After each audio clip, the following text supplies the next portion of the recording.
Hi, good morning, everyone. So glad that you could all be with us today. Welcome to Looking Forward 2021 Key Takeaways for Association Professionals. My name is Miranda Barrett. I am a strategist with Association Laboratory, and I'm also a 15-year association management survivor, I guess we'll say.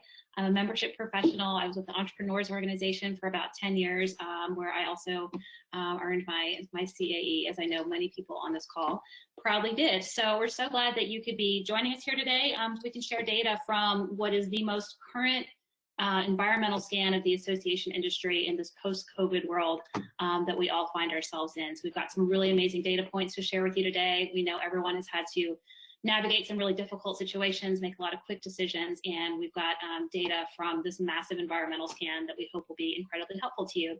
Our workshop today is co-hosted between Association Laboratory and Gravitate Solutions, which, as you'll hear, was the partner who helped us execute and analyze all the data behind this massive effort. All right, so that was fun. I'm ready to turn things over to my friend and colleague, Dean West. Dean, as many of you know, is the founder and president of Association Laboratory. If you've been to any kind of association professional gathering in the last 4 to 5 years, I'm sure you have either met Dean, shared a drink at the bar with Dean, or heard Dean speak. Dean is a nationally recognized expert in association management. He's a fellow at the American Society of Association Executives, ASAE.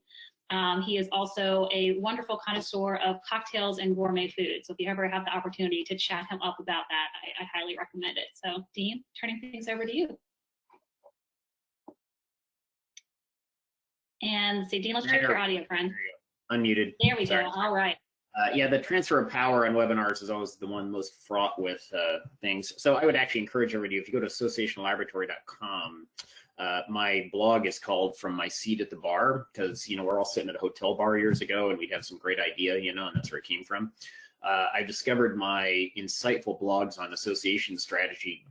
You'll get like 100 people view it, but my ones on booze and food and things of that will get like 1,000 plus. So the most recent one was on what I was eating during the pandemic. So I encourage you all to do it. Thanks for joining us, everybody. This is perhaps a weird thing to say, but it's been an exciting and interesting year. Apparently I was reading in the paper today, some sort of bug is going around. And this pandemic apparently has surprised everyone, which is weird because in 2016, we asked people through Looking Forward, our environmental scan of the association sector, the most likely apocalyptic scenarios, and 1 out of 4 association executives predicted a pandemic. So my assumption is, out of the people in this webinar today, 1 out of 4 of you aren't particularly worried about it because you were well prepared for a pandemic. I admit I'm somewhat grateful we didn't have a vampire apocalypse or some alien invasion. I think so we should, let's take joy in the blessing of the pandemic versus, for example, a robot uprising. So I think for many of us, we should be happy about that. For the rest of us, though, this is the state of our business assumptions, because whatever we thought the world would look like a year ago simply didn't come true. Many of us began 2020 with the idea of what we're going to do, how we're going to do it, based on business assumptions that suddenly became invalid. And I like to call this the end of history. Basically, the historical assumptions a lot of us had for work and, frankly, our lives just simply didn't come true. They ended effectively with the pandemic. And as a result, our business assumptions need to be reviewed, revised, and validated. Because what we thought, all the projection stuff that we had a year ago simply doesn't matter anymore. So looking forward is a global environmental scan of the association strategy environment. We conducted this research in December of 2020. And we basically asked 2 fundamental questions. 1, what are the issues that are impacting your members and their relationship with you? And 2, what sort of challenges is that creating for you as an association? And this year we tested 61 different factors impacting association members, both trade and professional, from the state level to the global level. And so what I want to do is walk through a little bit of what kind of our interpretation of what we see out of it, but I encourage you to go to the Looking Forward dashboard where you can download a custom report. It's all free. Look at the data, come up with your own ideas and what it means. And I think you'll enjoy some of it. So let's talk about the future environment shaping decisions. What we've discovered after a decade of environmental scanning research, which we do for member value proposition, we work for educational value proposition. Basically, our assumption at Association Laboratory is, how do you develop strategy without understanding the world within which your members live and work? And what we discover is, it's not so much that you discover a new thing, it's that you discover something coming from a different direction. And I've started to characterize it as a sand dune. And you know the wind is coming, but the wind suddenly comes from a different direction, or it's stronger and weaker, or it gusts or doesn't gust. And that's a lot of what environmental scanning discovers. And so what we identified when we looked through the 61 different things is, what we see is basically 5 forces driving this future. One is what I call a COVID-19 hangover. 2 is a reimagination of space. 3rd is economic disruption. 4th is workforce realignment. And finally, I want to talk a little bit about technological interconnectedness. And so let's go through these in a little bit more depth. As Miranda said, I'm a big fan of cocktails. And so it pains me to portray cocktails as anything other than positive.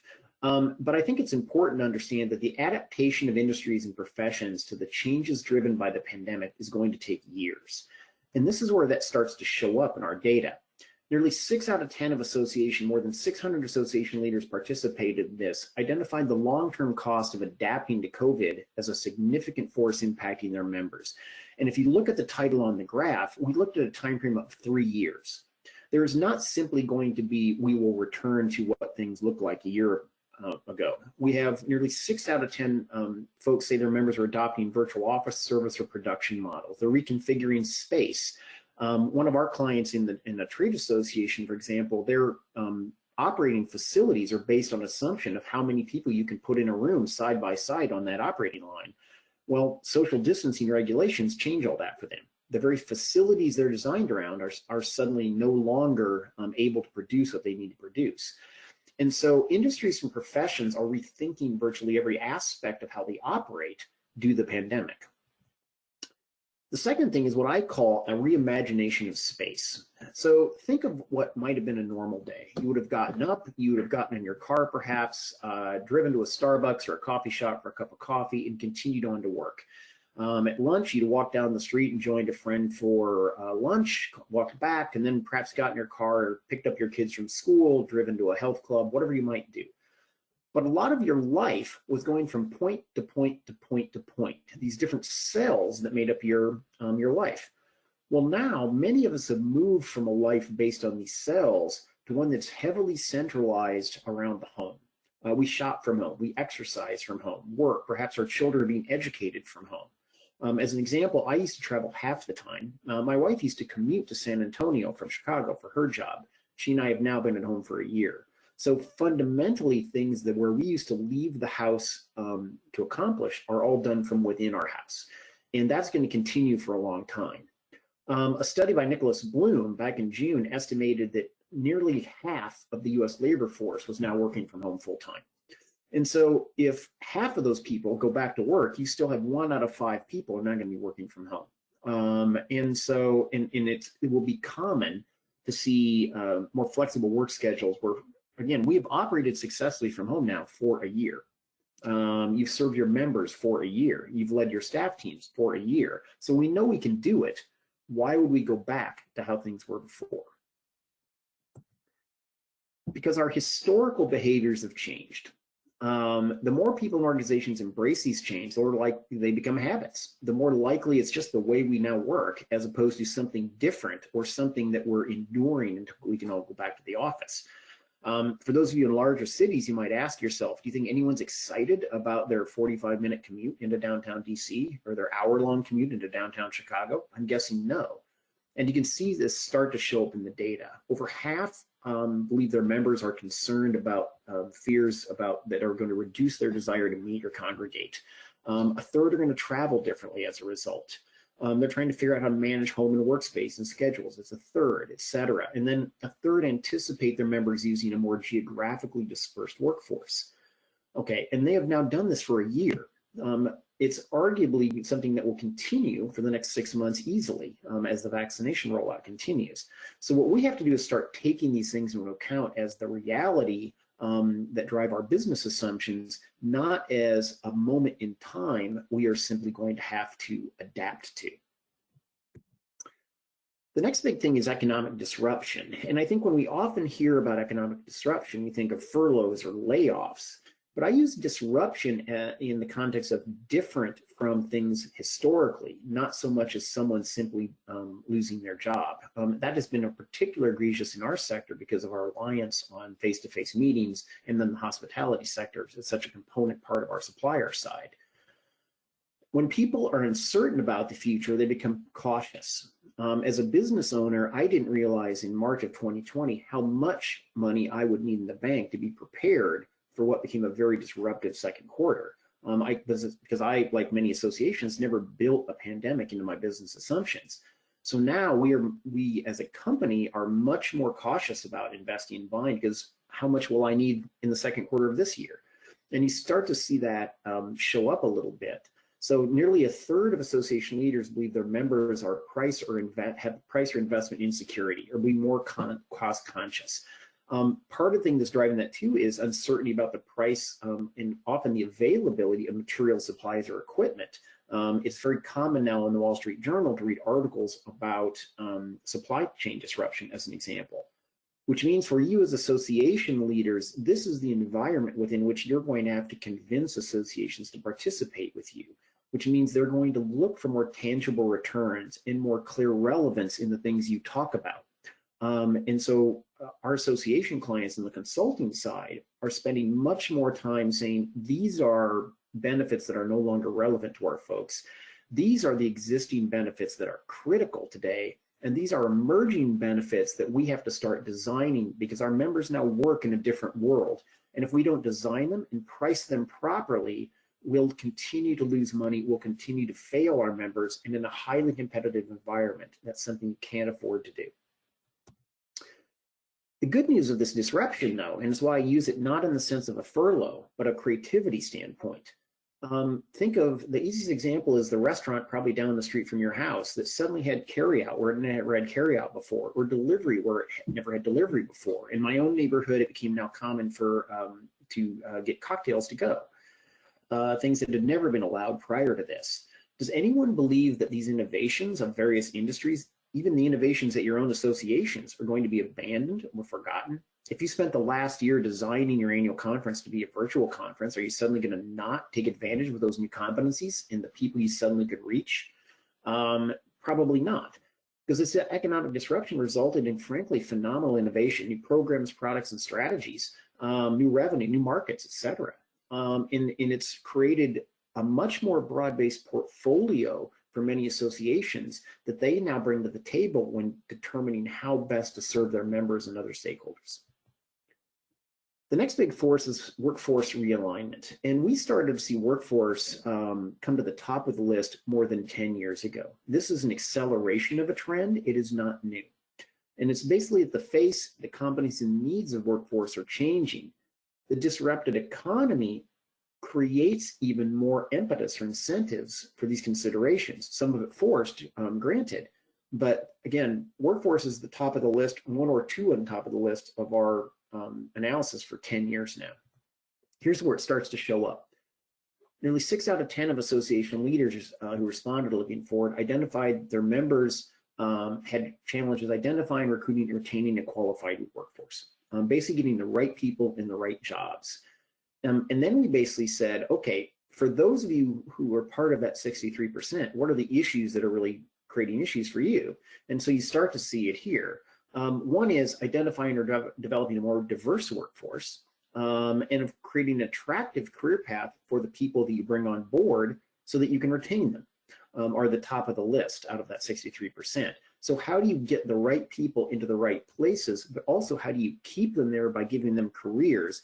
So this creates tremendous opportunity, this disruption, for associations who work helping their members in the workforce, whether it's training or whether it's helping them find jobs.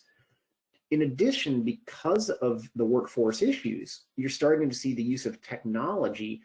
If I can't find a person to do a job, I try to take the people I have and make them more productive. I expand their ability to work with technology, or I augment their abilities through technology. You'll also see at the bottom, replacing workers with technology-based solutions is 13%. Think the kiosks at McDonald's. So that's up 30% from a year ago, from 10% to 13%. And we anticipate that continuing to rise. And so if the more the more your profession is transactional, the more likely a technology solution is going to raise its head as something you have to worry about. So for example, CFA Society New York is one of our clients. We're doing strategic planning for them. They're worried about AI and machine learning because the analysis of stocks, the analysis of returns and things of that nature, risk modeling, all those sorts of things is basically a giant math problem that requires a lot of data, which is perfect for AI and machine learning. Many of you may have seen robo-investors, for example. So given the increased use of those techniques within their sector, what is the role of an investment manager as a result? And that's one of the things they are struggling with as a profession right now. The final big thing is what I call technological interconnectedness. And one little tip to everybody, when you do presentations, try not to use the word interconnectedness in your presentation because it's really, really hard to say. But the point of this is everyone and everything can now communicate with everyone and everything. And this is an emerging technological force that's simply been accelerated, and it's due to what many of us have heard about, which is the Internet of Everything. So the Internet of Everything is a complicated combination of the Internet and everything. More precisely, it's defined as the connection between people, objects, by process, and along those processes flow data. So for example, when your doorbell tells you someone is at your front door via your iPhone, that's an example of the Internet of Everything. When your car tells your dealer that there's a mechanical problem, that's an example of the Internet of Everything. When my wife is sitting on the couch and texts me to bring her another glass of wine while I'm sitting right beside her, that is not an example of the Internet of Everything. But what we're starting to get is everything linked together. So for example, in our home, we can control the lights and the temperature from a phone states away. We can have our house tell us if someone's there. We can have our house change the temperature automatically or wake us or turn the lights automatically. Now extend that into professions and extend that into industries and extend that into the environment that you have to operate successfully in. So what that does is effectively eliminate many traditional boundaries. Okay, between markets, between competitors, people, organizations, or devices. So for example, think of the state association representatives on this webinar today. You may define yourself by a state boundary, but the information doesn't care about that state boundary. So you can have competitors from India. You can have opportunities in Europe. Again, it works both ways. But a lot of associations are defined themselves by the geographic boundaries, but information no longer cares about those boundaries. Money no longer cares about those boundaries. And so you have to be prepared for the elimination of those traditional barriers. So how do we prepare for an uncertain dynamic future? It becomes a big question for us as leaders. How do we look at some of these changes? How do we look at the specific changes in whatever sector we serve and determine how to do stuff? Becomes, I think, the dominant leadership issue for us within the sector. And what I have really been focusing on is this disruption creates opportunities for redefinition for everyone. So you no longer have the same legacy baggage. So you can reinvent these relationships between you and your members and other stakeholders. We've talked to a wide variety of clients where the board of directors is much more open to innovation now, much more open to getting rid of things that may have been untouchable a year ago, much more open to the association saying, you know what, we were a resource for everyone over the last year. Let's build on that. One of my favorite clients is a trade association, TRSA, who completely jumped on the pandemic back in April and basically positioned their industry as the place to talk about what the future was going to look like. They got their workers identified as essential workers. They helped their companies with PPP and other financing loans, and were an essential resource to their industry. One of our healthcare clients, very, very similar, we did an environmental scan on the future of surgical skills training and CME for a healthcare association. And it wasn't about what the pandemic is doing to them now. It's what does the pandemic accelerate or create for them 5 years from now, and how do they adapt to it and take advantage of it? And now as we talk to our client organizations, it's a lot of what have we learned over the last year, and how do we extend that for years to come? Because we've gotten through the crisis of the pandemic, for lack of a better phrase. And not to say that people don't continue to have financial challenges, things of that nature, but you've made it a year, you've made it effectively. And now it's how do we take advantage of what we learned? How do we talk about that within industries and professions and help the people who rely on associations for that community throughout such a disruptive time, rely on them to help them moving forward and solidify the value of associations within that environment. But you're going to be doing this in an incredibly competitive environment. So you need to innovate, differentiate, and execute better than your rivals, because there's a fixed static resource, which is the time, money, and energy of your members as people. And this competition is going to come from every direction. So we asked associations as part of looking forward, where do you anticipate the competition, what you're trying to accomplish? They saw other associations, for-profit organizations, their own components, self-organizing groups like LinkedIn or Facebook. So within this savage, never-ending competition, you have to be really clear in what you're doing and why you're doing it. And you can't waste time, money, and energy on things that are essential to your relationship with your members or other stakeholders. And again, when we talk to our clients, a lot of the conversation now is on how do we restructure the most essential benefits and price them effectively to position our association within this sort of environment, because we can no longer sit on our laurels or rely on some program that's been there for 30 years to continue to meet the needs of members when we know the environment within which they live and work is substantially different, and thus their needs are substantially different. So you're going to need, as leaders, successful in a dynamic and competitive and interconnected world. And the more you and your team and your strategies are adaptable and flexible, the more likely you are to succeed. Conversely, the slower you are, the slower you can make decisions, the more static your strategy is, the less adaptive you are to changing needs of your members, the more difficult it's going to be successful. And as a result, you'll start to fall behind in that competitive environment until you'll get to a point where you simply can't catch up ever. And that, I think, is the urgency that I want to bring to the table to you as leaders, that while you've spent the last year trying to adapt to the immediacy and urgency of the pandemic, you're also now at a position to take advantage of what you've learned and position yourself and your association for long-term success if you can beat everyone else out of the blocks. So at my company, for example, we basically said, we're looking at 2021 is we want to get out of the blocks fast, and we want to get out of the blocks hard, because we need to get in front of other people if we want to be successful in this environment. So example, we did a series of workshops that I'll talk about a little bit later, but that's an example of what you now face as leaders. And so while the pandemic has tested us, it has not bested us. All of us have examples of tremendous resiliency out of our teams and tremendous innovation out of our organizations. And it's exciting to see what we've accomplished, and exciting to see what we will accomplish going forward.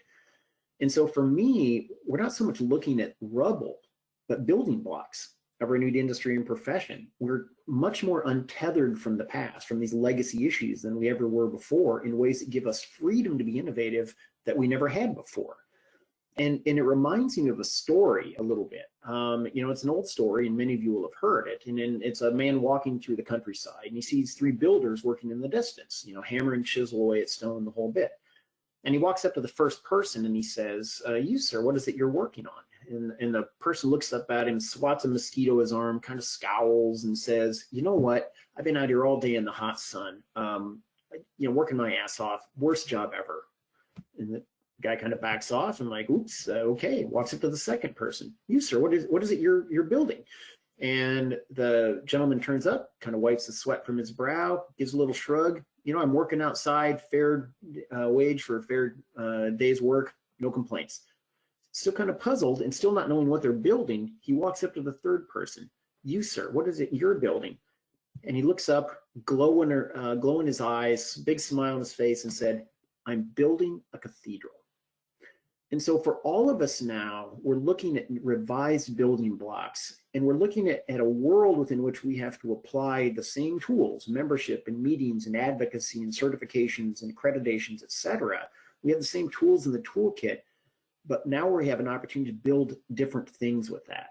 And I encourage all of us, let's build a cathedral. And with that, I'll briefly answer any questions, but then I will turn it over to Rob for some more specific insight. And I'm going to stop my share. Thanks so much, Dean. We had a couple of really great questions come in. We can take some of those now or save some of them for later. But first one I want to get to from Bruce here, who wants to know, does the data reveal anything about sponsorship and non-dues revenue, whether this is a problem or an opportunity for associations in 2021? There is a section on the relationship with suppliers and one on specific on sponsors within the dashboard, and you can look at those challenges specifically. So we looked at, I think, 9 different strategy domains, and sponsor and supplier relationship was one of those. So the data itself will tell you to what extent that's an issue. It did not rise to the top. But I'll tell you, and I think there are others on this call who will tell you what's the most difficult thing is not so much that your supplier relationships aren't continued to be interested in your organization.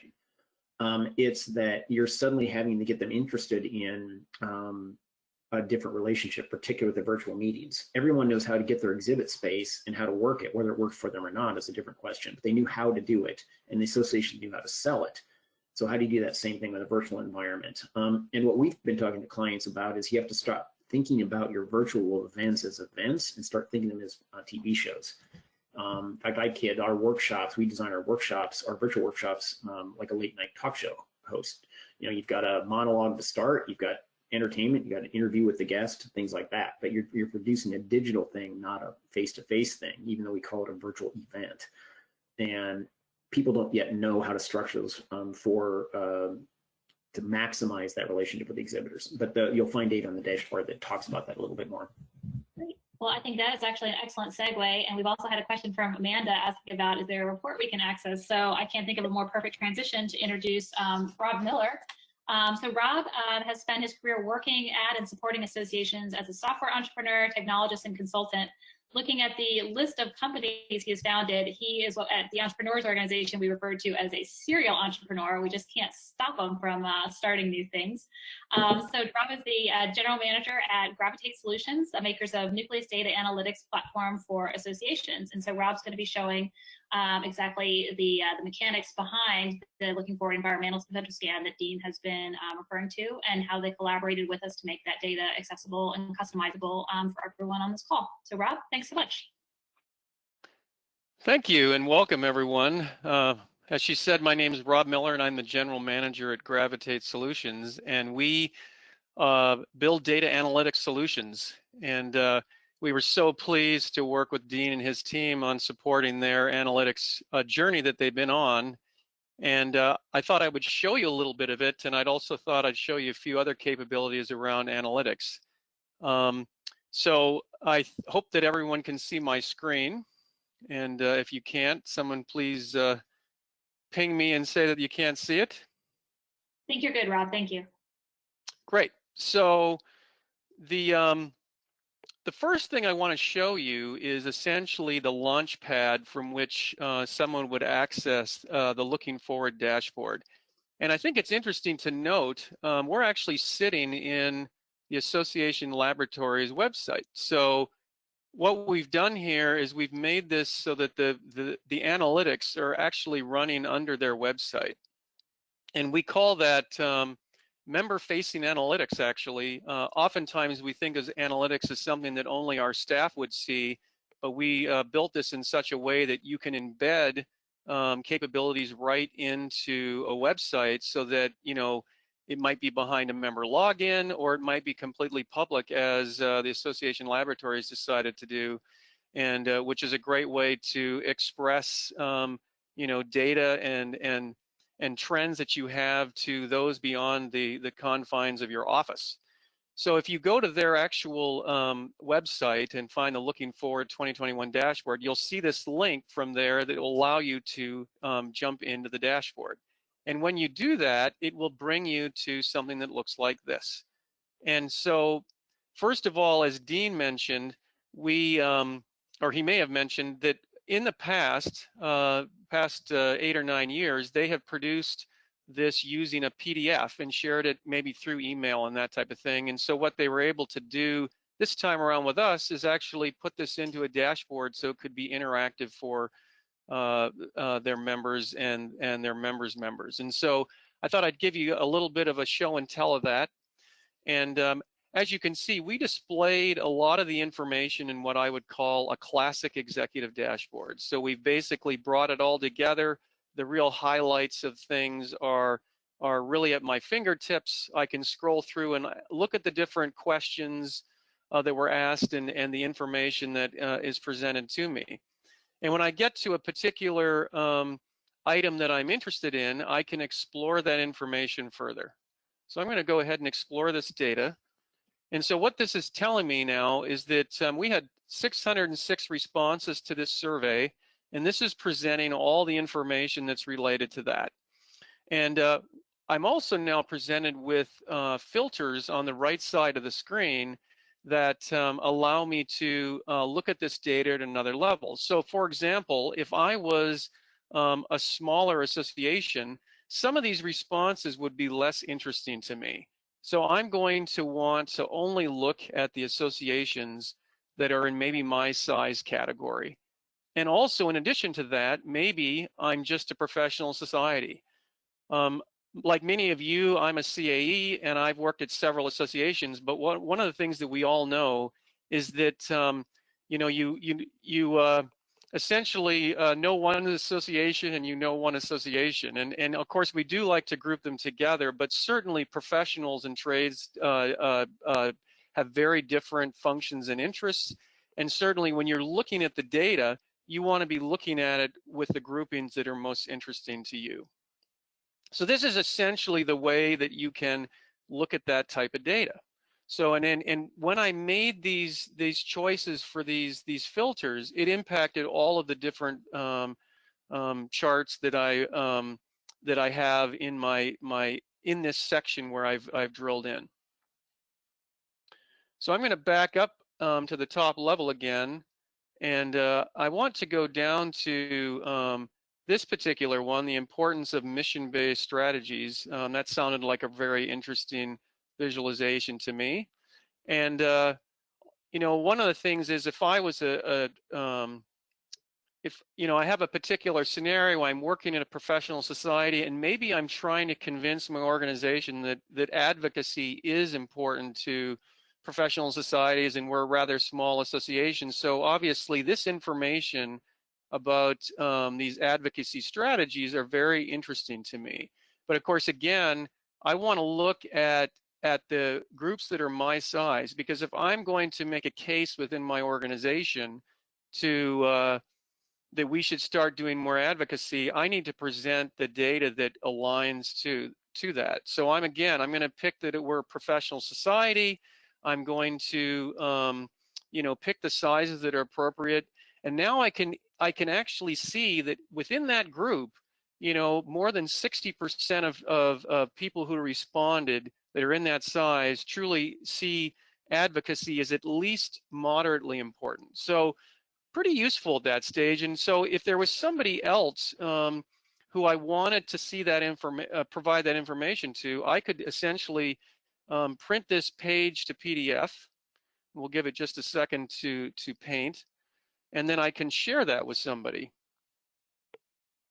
So it's basically taking all those charts, preparing them together, and then it's going to allow me to present that data.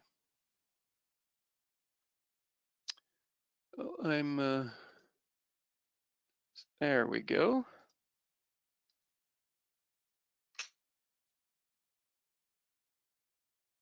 So there's those charts that were all a part of that. And so this would be a great thing to be able to email to a colleague of yours, maybe to your boss. Other things you'll notice is the filters came right along with it. So these charts that we're sending on, we get all the information we need so that they can be shared comfortably, and someone keeps the context of that type of thing. Now, in addition to that, if I was wanted to come back to that, if any of these charts that I'm looking at, I'm always going to be looking at the size of this smaller size and the fact that they were professional in nature, I can go and I can save these filter sets. So I can go ahead and scroll down on my screen. I can't do that right now because of GoToMeeting for some reason, but there's a button down here that allows me to save these filters, and then when I come back to that, I can then it will come back already filtered to that level of data, the ones that I care about.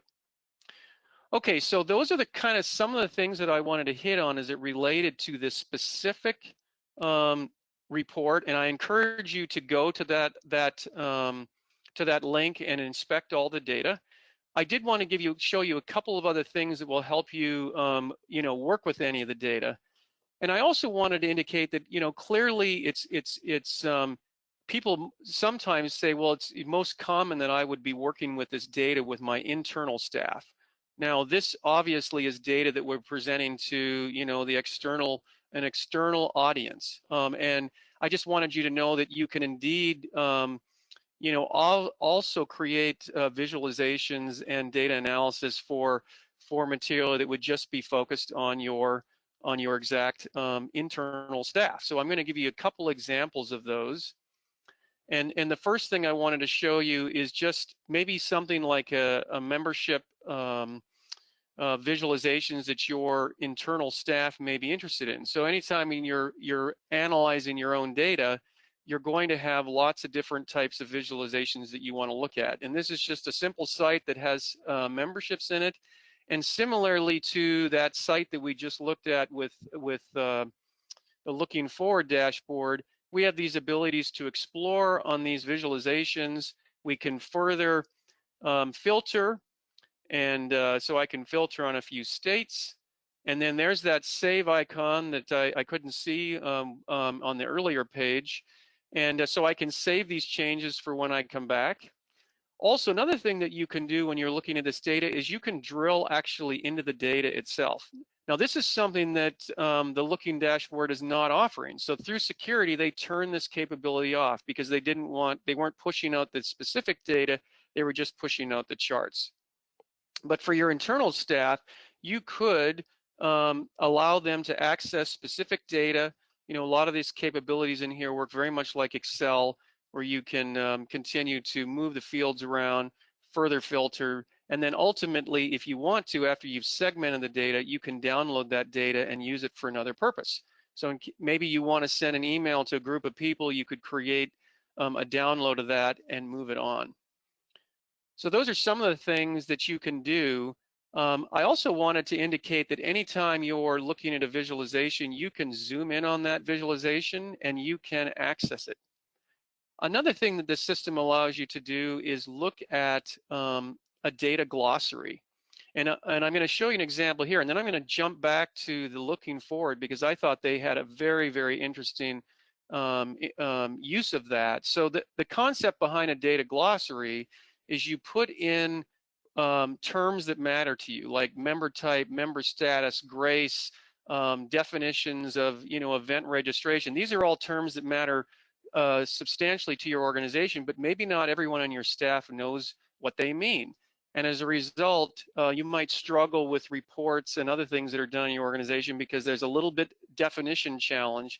And what we did is we created a data glossary where you can put this information. And then we used keywords to connect it to the visualization. So for example, there's a keyword of member type. And as a result, this little glossary icon appears. And as a result of that, I can then look at the glossary item that tells me what that all means. Here's the definitions of the member types. And I also have related categories, which are grace and member status. Now, as I mentioned, Dean and his team were quite creative by using the glossary. And what they did is they actually put the question in it. So in this case, this item has a glossary item, and you can click on that to bring it up, and you can see here's what the question is, and then some other information about it. So any of these items, as you're going down, you can actually look at the glossary item So you can be certain exactly the question that was asked while you're evaluating the data. Now, just like, I've been showing you a little bit of some of these visualizations that are in this carousel mode, we have this style because these work really well on a mobile device. So this system is fully responsive. And now what the system will do, however, is it will allow you to create this classic executive dashboard style, just like Dean and his team did. So they set it up that way, and you can put as many on the page as you want.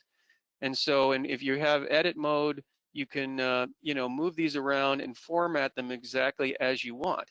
Now, what's really nifty about it is that if you look at this page on your mobile device, it will flip the system back to this format, so you only see one data card of information at a time.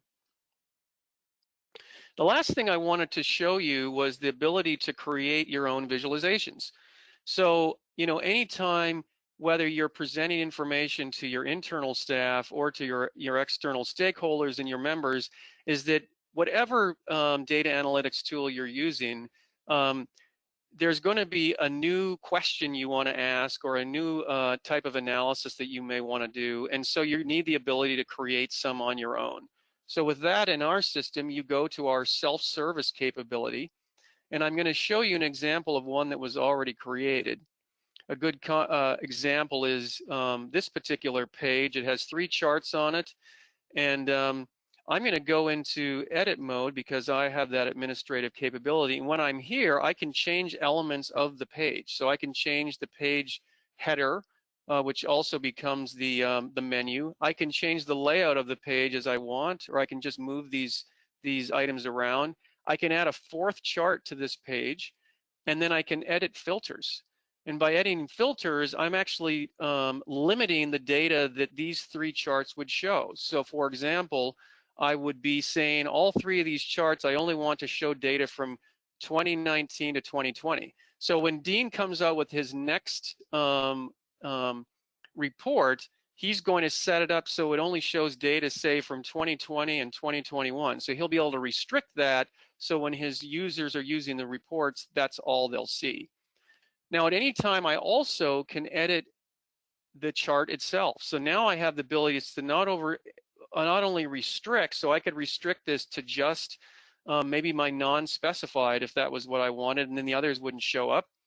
But I also can change what type of style of report this is going to be. And we've got the most popular ones like bar and horizontal bar and line.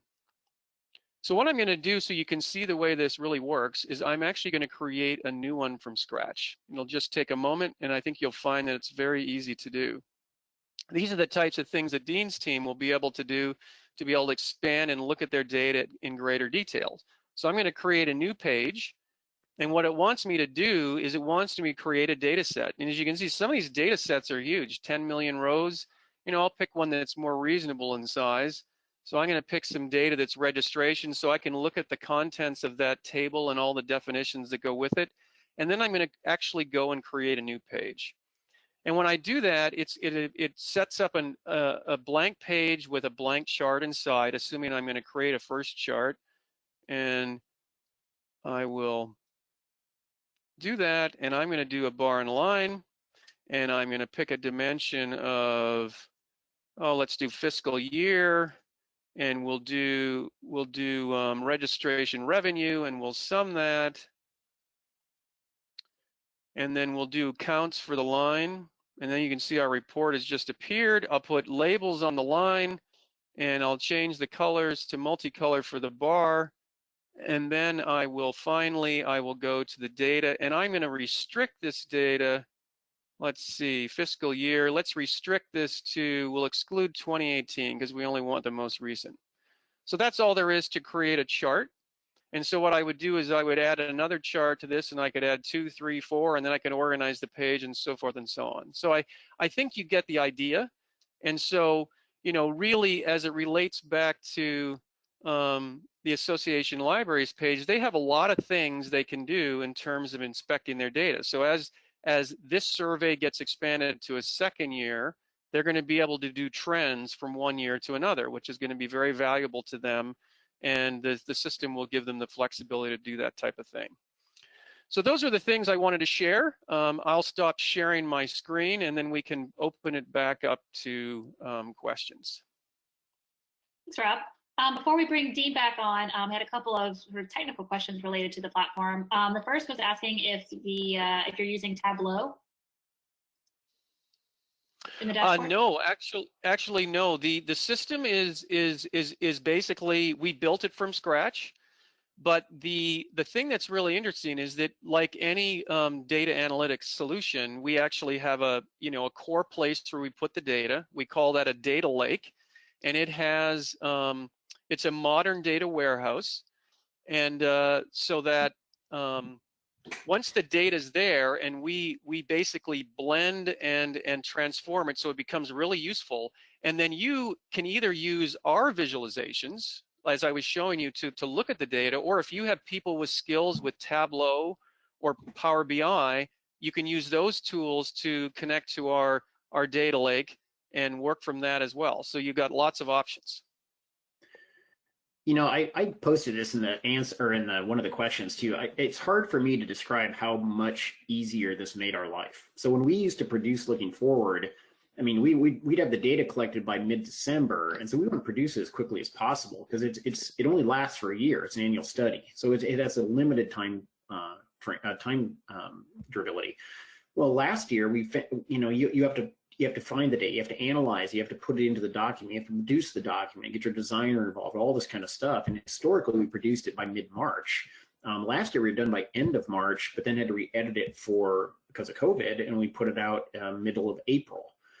Well, think of the time and the staff time and the money behind it all. This year we had it up and running by the first week in January, and then went public with it the second week in January for our event then. And so prior to this, the minute it was produced, someone would call me up, well, can we get a healthcare version? Can we see just trade associations? And we didn't. And 2 years ago, we produced a couple of custom versions. Again, really hard to produce. So now it was done.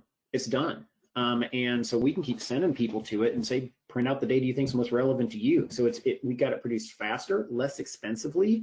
It's customizable and downloadable. All of those things we couldn't have done without this sort of capability. And so for me, that's when we started looking for providers or solutions to this. We found a lot of people who could do dashboards. Oh, here's how you make the pretty graph. Or we found lots of analytical firms that could do the math part of it. We were really struggling with people who understood associations, frankly, because that's who we serve. And that's where this has been a phenomenal benefit for us. So Rob, thank you very much. Honest to God, it's been a phenomenal benefit for us. And then the Association Laboratory Research Alliance, all these associations we work with can all send their folks to it as well. So everybody benefits. But it's a great example. And we're a small company. We don't have 2,000 staff. So even a small organization, just on this one thing, has saved us a lot of time and money, and couldn't be happier with it, frankly. Well, it's been a wonderful partnership, Dean. So we really appreciate your support, and it's been a fun project. So hopefully we have more questions. Yeah. Well, absolutely. So really great question from someone who says they need to create visualizations for non-staff parties, such as members or board, that they don't want available to the larger membership pool. So is it possible to restrict views to certain audiences or segments? Yeah, in fact, actually, one of the easiest ways to do that may be embedding the visualizations behind a login in your website. We actually had a client who did kind of a real interesting project where they sent out a survey to their members. It was a self-assessment survey, and once the individual was done with the survey, they then could go to the website, log in, and then they were able to see information about themselves and basically benchmarked against the other individuals who had taken the survey.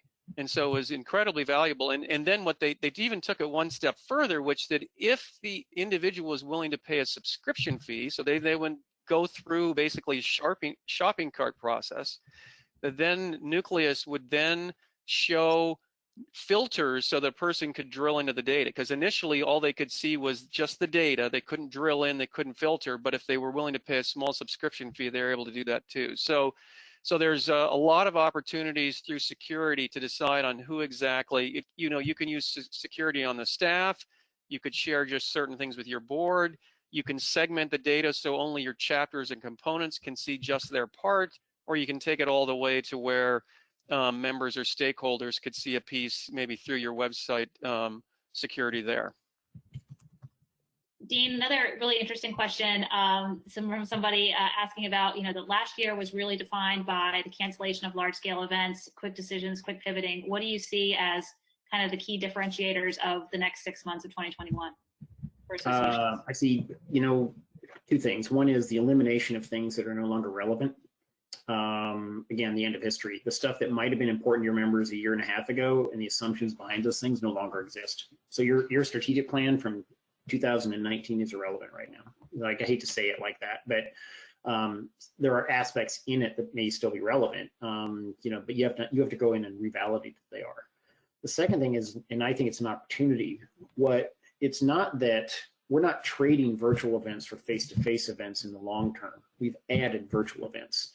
And so what we're seeing when we work on member value proposition and educational value proposition work is how you integrate these various pathways. So for again, I go back, we looked at a 5-year time frame with the surgical group, which was, you know, step one is, you know, using the augmented and virtual environments to train surgical skills training is really still being figured out. But they're going to figure it out. In 2 to 3 years, it'll be figured out. In 3 to 5 years, people will know how to integrate it with existing CME and surgical skills training. So we have to stop thinking of this as the elimination of face-to-face meetings, and look at the addition of additional tools in our toolkit to create more engaging relationships with members. Again, I swear it's the American Academy of Pediatrics, and I have to look this up. They had 3 times as many people participate in their virtual meeting as their face-to-face, 3 times as many people. So their reach into their stakeholder audience, a 300% increase is pretty darn nice. Now they have to figure out how to price it. And how to use it. So the problem for associations is a lot of the financial models are built around that face-to-face. Well, a lot of your folks didn't come to them. If you had 20% show up, 80% didn't. And so now we have an additional tool in the toolkit, and we have to figure out how to produce it and price it effectively, just like we had to do with membership, just like we had to do with face-to-face meetings. And so I think it gives you a lot more options to serve people, not fewer. And that's, I think, exciting for us. Thank you. And then a really great question here. Will the notion of a career, quote unquote career, become an anachronism? And I can maybe assume that we can attach to that an association career become an anachronism. No is a short response. But what historically your professions were delineated by hard lines. You were a doctor, you were a lawyer, and it was your training that defined it. More and more, it's going to be the application of competencies. And a good example of that is, are you an actuary or a data scientist? Or my earlier client, CFA Society in New York or Boston is another of our clients, where at the end of the day, an actuary is someone who knows how to do risk modeling and takes a test to prove it so that you can sign documents at insurance companies. Well, so is a data scientist. They do the exact same work. They just haven't taken the test. And so what insurance companies are discovering is what we need is a bunch of data scientists, and then we need one actuary to sign the forms. Kind of like the professional engineers, very similar. We got a bunch of engineers doing the work, but we need a PE to sign the forms with the government. And so is your profession one based on an accreditation or certification or license or something like that, or is it based on an application of a skill set? And so you're seeing a lot of dotted lines now between professions as opposed to the hard lines based on a regulation. And one of the things the pandemic did, particularly in healthcare, was a lot of those lines between your ability to take your skill set somewhere else got broken down. So I live in Chicago, Illinois. If you needed healthcare workers in Davenport, Iowa, historically, you'd have to be licensed to work. If you lived in Illinois, you'd have to be licensed to work in Iowa. Well, there's a lot of incentive now to say, you know what, we need people from Illinois to cross the river and help us with this surge of patients from COVID. So a lot of those regulatory barriers were being broken down because people needed to move to help out with the pandemic. And it's really hard to put those barriers back in place once they've come down.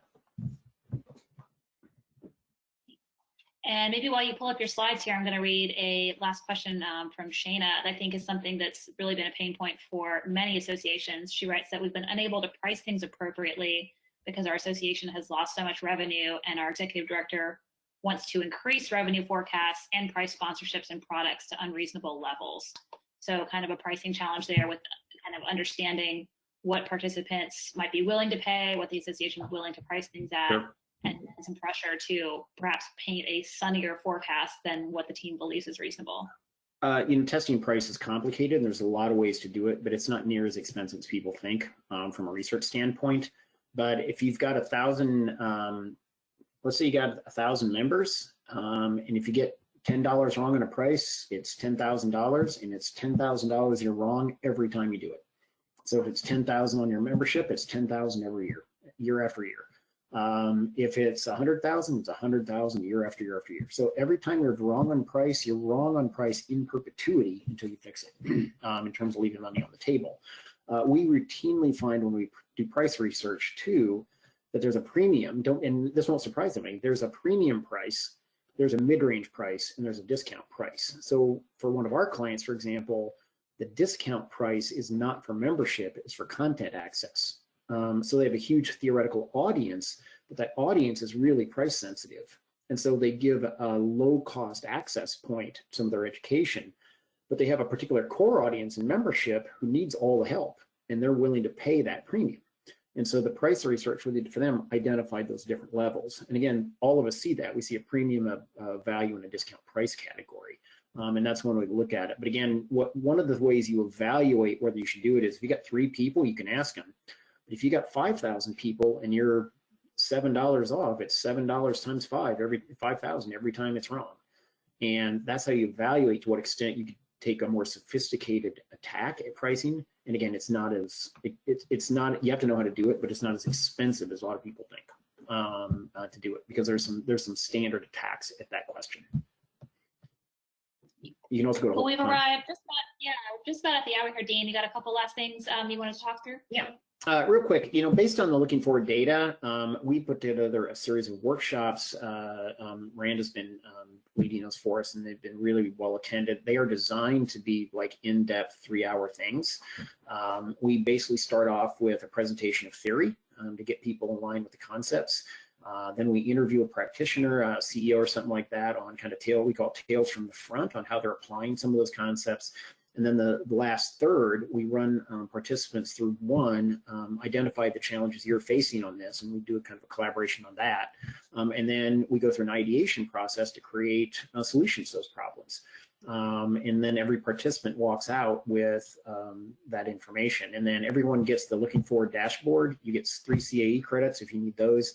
And then you get what we call a strategic issue brief, which is a consolidation of the comments and supporting data and all that kind of stuff. And people have frankly been really enjoying them too. They're very informal. They're not huge things.